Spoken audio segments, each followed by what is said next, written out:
Magandang araw mga kagabay. Ngayon po ay January 24, 2026, araw po ng Sabado, debosyon natin sa Mahal na Birhen. Ako po si Father Marvin at ang ating ebanghelyo ay hango sa ebanghelyo ni San Marcos, chapter 3, verse 20 to 21. Dahil sa sobrang dami po ng tao na pilit makalapit sa ating Panginoon, at ang Panginoon napakabuti kasi talagang ine-entertain po niya lahat. Talagang halos hindi na siya makakain. Kaya akala po ng mga tao, mismo yung kanyang mga mag-anak, siya ay nasisiraan na ng ulo dahil nga sa ginagawa niya na yon. Inakala nila na siya ay nababaliw na. Imagine, no? Na, kumbaga isipin mo na ang Panginoon ay nababaliw dahil lamang sa maraming tao ang kanyang ina-accommodate dahil sa kanilang mga pangangailangan.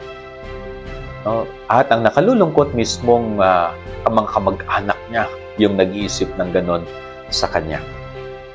Napakaganda pong pagnilayan natin, no? Kuminsan tayong mga tao, pag halimbawa talagang may kalikasan ng kabutihan sa atin, no? Kumbaga lahat ng resources natin itinutulong natin, ginagamit natin sa pagkakawang gawa, gumagawa tayo ng mabuti para sa ikapupuri ng ngalan ng Diyos. Kuminsan yung mga kamag-anak natin, sasabihin nila, para kang nasisiraan ng ulo, bakit mo ibinibigay lahat yan, no? Para kang nababaliw, bakit mo ginagawa yan? Okay lang na ganun po sila, okay lang kung ganun nila isipin o pag-isipan tayo kuminsan. Kasi ang mahalaga dito is, mas alam natin kung ano yung ginagawa natin. No?